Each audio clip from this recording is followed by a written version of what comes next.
Loan എടുക്കാതെ എങ്ങനെയാണ് ഒരു കാർ വാങ്ങാൻ പ്ലാൻ ചെയ്യേണ്ടത്? നിങ്ങളുടെ സാലറിക്ക് അനുസരിച്ച് എത്ര രൂപയുടെ കാറാണ് നിങ്ങൾക്ക് വാങ്ങാൻ സാധിക്കുന്നത്? സെക്കൻഡ് ഹാൻഡ് കാർ വാങ്ങുന്നതാണോ അതോ പുതിയ കാർ വാങ്ങുന്നതാണോ ശരിയായ തീരുമാനം? എന്നിങ്ങനെയുള്ള ഒരുപാട് സംശയങ്ങൾ ഒരു കാർ വാങ്ങുന്നതിന് മുമ്പ് നമ്മളുടെ ഉള്ളിൽ ഉണ്ടാകാറുണ്ട്. ഇന്ന് ഈ വീഡിയോ മുഴുവനായി കാണുകയാണെങ്കിൽ നിങ്ങൾക്ക് ഈ ചോദ്യങ്ങളുടെ എല്ലാം ഉത്തരം വളരെ കൃത്യമായി മനസ്സിലാക്കാൻ സാധിക്കും. ഞാൻ നിങ്ങളുടെ കരിഷ്മ. എല്ലാവർക്കും ബോസ്വാല മലയാളം യൂട്യൂബ് ചാനലിലേക്ക് സ്വാഗതം. ഇതുവരെ ഈ ചാനൽ സബ്സ്ക്രൈബ് ചെയ്യാത്തവർ ഇപ്പോൾ തന്നെ സബ്സ്ക്രൈബ് ചെയ്യൂ. നിങ്ങൾക്ക് ഇതുപോലുള്ള നിരവധി ഇൻഫോർമേറ്റീവ് വീഡിയോസ് ഈ ഒരു ചാനലിലൂടെ കാണാൻ സാധിക്കും. നമുക്കിനി വീഡിയോയിലേക്ക് കടക്കാം.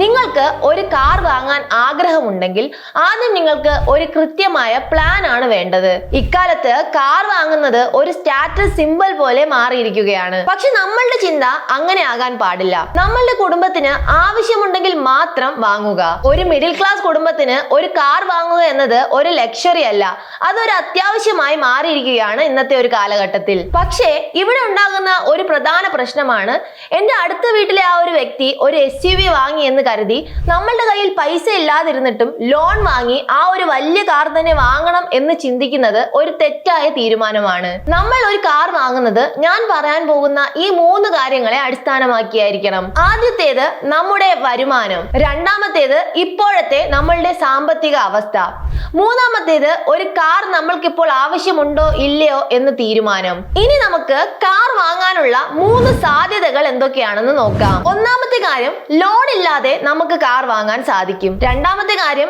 നമുക്കൊരു പുതിയ കാർ തന്നെ വേണമെന്നുണ്ടോ അല്ലെങ്കിൽ ഒരു സെക്കൻഡ് ഹാൻഡ് കാർ ആണെങ്കിലും ഓക്കെ ആണോ? മൂന്നാമത്തെ കാര്യം, ലോൺ എടുത്ത് ബ്രാൻഡ് ന്യൂ കാർ വാങ്ങൽ. നമുക്കിനി ഈ 3 സാധ്യതകളും ഓരോന്നായി വിശകലനം ചെയ്യാം. ആദ്യത്തേത്, ലോൺ ഇല്ലാതെ എങ്ങനെ കാർ വാങ്ങാം? പലരും നമ്മളോട് ചോദിക്കുന്ന ഒരു ചോദ്യമാണ്, എന്റെ സേവിങ്സ് ഉപയോഗിച്ചാണോ ഞാൻ ഒരു കാർ വാങ്ങേണ്ടത് അല്ലെങ്കിൽ ഒരു ലോൺ എടുത്താണോ ഞാൻ കാർ വാങ്ങേണ്ടത്? ഇതിൽ നിങ്ങൾ എല്ലാവരും മനസ്സിലാക്കേണ്ട ആദ്യത്തെ കാര്യം, കാർ ഒരു ഡിപ്രിഷിയേറ്റിംഗ് അസറ്റ് ആണ്. അതെന്താണെന്നും ഞാൻ പറഞ്ഞു തരാം.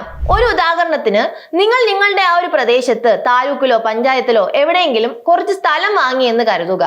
നിങ്ങൾ ഒരു സ്ഥലം ഈ ഒരു കാലയളവിൽ വാങ്ങുകയാണെങ്കിൽ ഒരു 5 വർഷം കഴിയുമ്പോൾ അല്ലെങ്കിൽ ഒരു 4 വർഷം കഴിയുമ്പോൾ ആ ഒരു സ്ഥലത്തിന്റെ വില ഉയരുകയാണ് ചെയ്യുന്നത്. അങ്ങനെ നോക്കുമ്പോൾ നമ്മൾ ഒരു ലാൻഡ് വാങ്ങുന്നത് അപ്രിഷിയേറ്റിംഗ് അസറ്റ് ആയി നമ്മൾ കണക്കാക്കുന്നു. പക്ഷെ കാറിന്റെ കാര്യം അങ്ങനെയല്ല.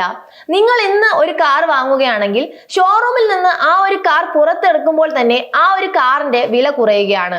ഉദാഹരണത്തിന്, നിങ്ങൾ ഒരു 10 ലക്ഷം രൂപയുടെ കാറാണ് വാങ്ങുന്നതെങ്കിൽ ആ ഒരു കാർ നമ്മൾ ഷോറൂമിൽ നിന്ന് ഇറക്കുമ്പോൾ തന്നെ ആ ഒരു കാറിന്റെ വില 10 ലക്ഷത്തിൽ നിന്ന് 9 ലക്ഷമായി കുറയുകയാണ് ചെയ്യുന്നത്. ഒരു കാർ വാങ്ങി 30 മിനിറ്റിന് മുൻപ് 10 ലക്ഷവും 30 മിനിറ്റിന് ശേഷം അത് 9 ലക്ഷം രൂപയായി കുറയുകയും ചെയ്യുന്നു. കാർ ഒരു ഡിപ്രീഷിയേറ്റിംഗ് അസറ്റ് ആയിട്ടാണ് കണക്കാക്കുന്നത്.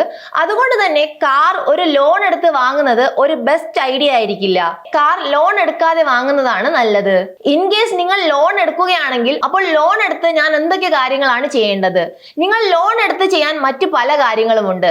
ഉദാഹരണത്തിന്, നിങ്ങൾക്ക് ഒരു ബിസിനസ് ചെയ്യാൻ ആഗ്രഹമുണ്ട്, അപ്പോൾ ഒരു ബിസിനസ് ലോൺ നിങ്ങൾക്ക് എടുക്കാവുന്നതാണ്. അതുമല്ലെങ്കിൽ നിങ്ങളുടെ കുട്ടികൾക്കോ അല്ലെങ്കിൽ നിങ്ങൾക്കോ എഡ്യൂക്കേഷൻ ആവശ്യങ്ങൾക്ക് വേണ്ടി എഡ്യൂക്കേഷൻ ലോൺ എടുക്കാവുന്നതാണ്. കൊമേഴ്ഷ്യൽ ബിൽഡിംഗ് നിർമ്മാണത്തിന് വേണ്ടി നിങ്ങൾക്ക് ലോൺ എടുക്കാവുന്നതാണ്.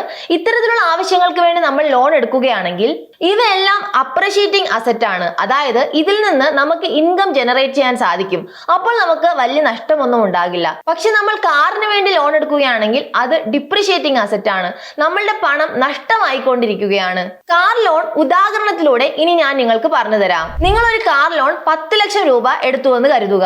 ലോണിന്റെ കാലാവധി 7 വർഷവും ഇൻട്രസ്റ്റ് റേറ്റ് 10% കരുതുക. ഈ ഒരു ലോണിൽ നിങ്ങൾ EMIക്ക് വേണ്ടി മാത്രമായി 16,601 രൂപ നൽകേണ്ടി വരും. ആകെ ഇൻട്രസ്റ്റ് റേറ്റ് ആയി നിങ്ങൾ നൽകേണ്ടത് 3,94,000 രൂപയാണ്.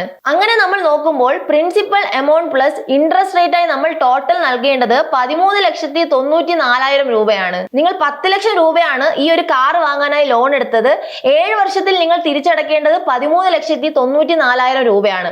ആ ഒരു സമയത്ത് നിങ്ങളുടെ കാർ പഴയതായിട്ടുണ്ടാവും. നിങ്ങൾ ആ ഒരു കാർ വിൽക്കുകയാണെങ്കിൽ നിങ്ങൾ നൽകിയ ആ ഒരു 10 ലക്ഷം നിങ്ങൾക്ക് തിരിച്ചു കിട്ടുകയും ചെയ്യുകയില്ല. ഇവിടെ നിങ്ങൾ മനസ്സിലാക്കേണ്ട ശ്രദ്ധിക്കേണ്ട ഒരു കാര്യം, നിങ്ങളെടുത്ത ലോണിന്റെ ഇൻട്രസ്റ്റ് എമൗണ്ട് കൂടുകയും നിങ്ങളുടെ കാറിന്റെ പ്രൈസ് കുറയുകയുമാണ് ചെയ്യുന്നത്. ഇവിടെ നിങ്ങൾ കുറെ റിസ്ക് ഫാക്ടേഴ്സ് മനസ്സിലാക്കേണ്ടതുണ്ട്. നിങ്ങൾ നിങ്ങളുടെ ജോലിയുടെ ആദ്യ ഘട്ടത്തിലാണെങ്കിൽ നിങ്ങളുടെ ഈ ജോലിയുടെ 3-4 വർഷങ്ങളിൽ നിങ്ങൾ കുറെ പണം സേവ് ചെയ്യുകയും ആ ഒരു പണം നിങ്ങളുടെ ഡ്രീം കാർ വാങ്ങുന്നതിനായി ഉപയോഗിക്കുകയും ചെയ്യുക. അല്ലാതെ നിങ്ങൾ ലോൺ എടുത്ത് ഒരു പുതിയ കാർ വാങ്ങാനാണ് ആഗ്രഹിക്കുന്നതെങ്കിൽ ഞാൻ ഇപ്പോൾ ചോദിക്കാൻ പോകുന്ന ചോദ്യങ്ങൾക്ക് നിങ്ങൾക്ക് സ്വന്തമായി ഉത്തരമുണ്ടോ എന്നും ചിന്തിക്കുക. ആദ്യത്തെ ചോദ്യം, ഒരു 7 വർഷത്തെ കാലയളവിലാണ് നിങ്ങൾ ലോൺ എടുക്കുന്നതെന്ന് കരുതുക.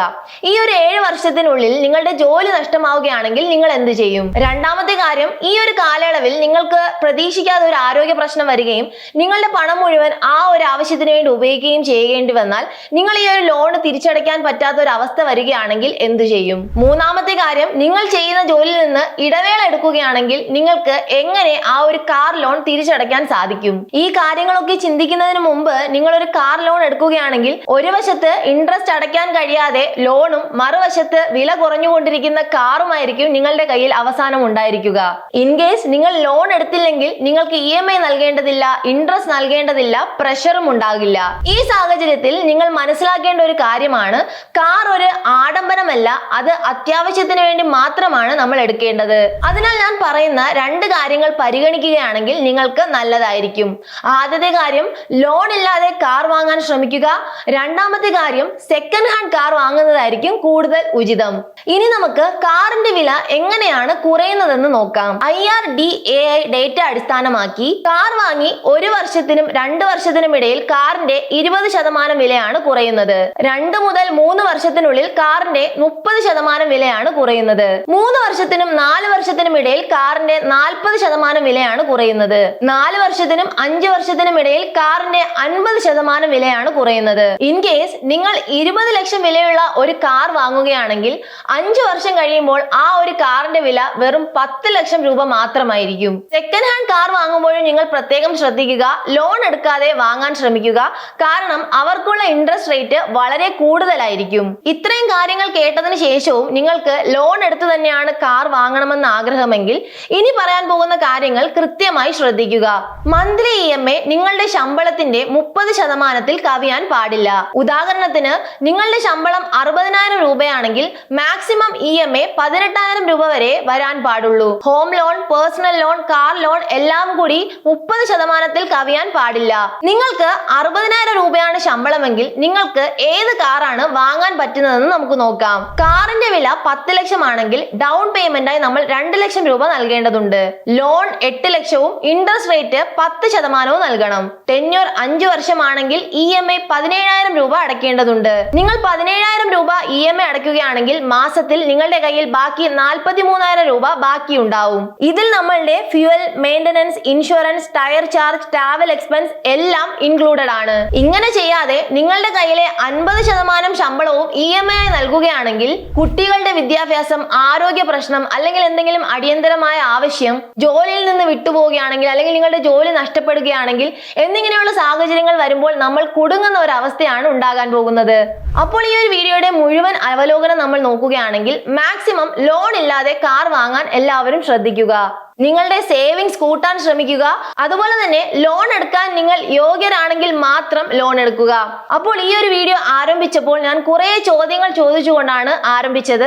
അപ്പോൾ ആ ഒരു ചോദ്യങ്ങളുടെ എല്ലാം ഉത്തരം ഈ ഒരു വീഡിയോ മുഴുവനായി കണ്ടപ്പോൾ നിങ്ങൾക്ക് മനസ്സിലായെന്ന് ഞാൻ കരുതുന്നു. ഇനിയും ഈ ഒരു ടോപ്പിക്കിനെ കുറിച്ച് എന്തെങ്കിലും സംശയങ്ങൾ ഉണ്ടെങ്കിൽ താഴെ കമന്റ് ബോക്സിൽ പറയാവുന്നതാണ്. നമുക്ക് അതൊക്കെ ക്ലിയർ ചെയ്യാം. അതുമല്ലെങ്കിൽ ഏതെങ്കിലും ഒരു പുതിയ ടോപ്പിക്കിനെ കുറിച്ച് നിങ്ങൾക്ക് പഠിക്കണമെന്ന് ആഗ്രഹമുണ്ടെങ്കിൽ ആ ഒരു ടോപ്പിക്കും നിങ്ങൾക്ക് താഴെ കമന്റ് ബോക്സിൽ പറയാം. നമുക്ക് അതിനെക്കുറിച്ച് പുതിയ വീഡിയോസും ചെയ്യാവുന്നതാണ്. പിന്നെ മറക്കണ്ട, ബോസ്വാല മലയാളം യൂട്യൂബ് ചാനൽ സബ്സ്ക്രൈബ് ചെയ്യൂ. ബോസ്വാല, ബി ദ ബോസ്.